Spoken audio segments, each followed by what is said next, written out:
రాజగు నెబుకద్నెజరు బంగారు ప్రతిమయొకటి చేయించి బబులోను దేశములోని దూరాయను మైదానములో దాని నిలువబెట్టించెను. అది 60 మూరల ఎత్తును 6 మూరల వెడల్పునై ఉండెను. యధిపతులను, సేనాధిపతులను, సంస్థానాధిపతులను, మంత్రులను, ఖజానాదారులను, ధర్మశాస్త్ర విధాయకులను, న్యాయాధిపతులను, సంస్థానములలో ఆధిక్యము వహించిన వారందరూ రాజగు నెబుకద్నెజరు నిలువబెట్టించిన ప్రతిమ యొక్క ప్రతిష్టకు కూడి వచ్చి రాజగు నెబుకద్నెజరు నిలువబెట్టించిన ప్రతిమ ఎదుట నిలిచుండిరి. ఇట్లుండగా ఒక దూత చాటించినది ఏమనగా, జనులారా, దేశస్థులారా, ఆయా భాషలు మాటలాడు వారలారా, మీకాజ్ఞ ఇచ్చుచున్నాను.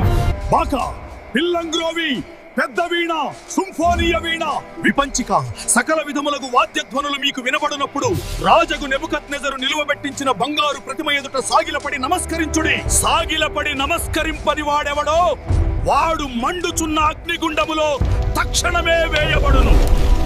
ఆ సమయమందు కల్దీయులలో కొందరు ముఖ్యులు వచ్చి యూదులపైన కొండెములు చెప్పి రాజగు నెబుకద్నెజరు నొద్ద ఈలాగు మనవి చేసి, రాజా, తాము షద్రకు, మేషాకు, అబేద్నగో అను 3 యూదులను బబులోను దేశములోని రాచకార్యములు విచారించుటకు నియమించితిరి. ఆ మనుష్యులు తమరి ఆజ్ఞను లక్ష్యపెట్టలేదు, తమరి దేవతలను పూజించుటలేదు, తమరు నిలువబెట్టించిన బంగారు ప్రతిమకు నమస్కరించుటయే లేదు. అందుకు నెబుకద్నెజరు అత్యాగ్రహమును రౌద్రమును గలవాడై, షద్రకును, మేషాకును, అబేద్నెగోను పట్టుకొని రండి. షద్రకు, మేషాకు, అబేద్నెగో, మీరు నా దేవతను పూజించుటలేదనియు నేను నిలువబెట్టించిన బంగారు ప్రతిమకు నమస్కరించుటలేదనియు నాకు వినబడినది. అది నిజమా? సరే, మీరు నమస్కరింపని ఎడలా తక్షణమే మండుచున్న వేడిమి గల అగ్నిగుండంలో మీరు వేయబడుదురు. నా చేతిలో నుండి మిమ్మల్ని విడిపింపగల దేవుడెక్కడనున్నాడు?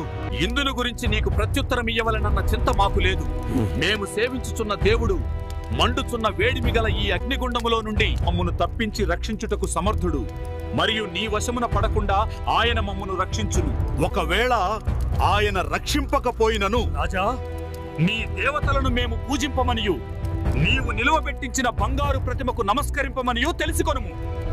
అగ్నిగుండము ఎప్పటికన్నా 7 అంతలు వేడిమిగా చేయుము.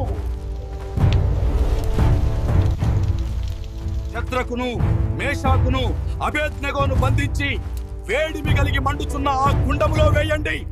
వారి అంగీలను, నిలువుటంగీలను, పై వస్త్రములను, తక్కిన వస్త్రములను తీయకయే యున్నపాటున 3 వేడిమి గలిగి మండుచున్న ఆ గుండము నడుమ పడవేసిరి.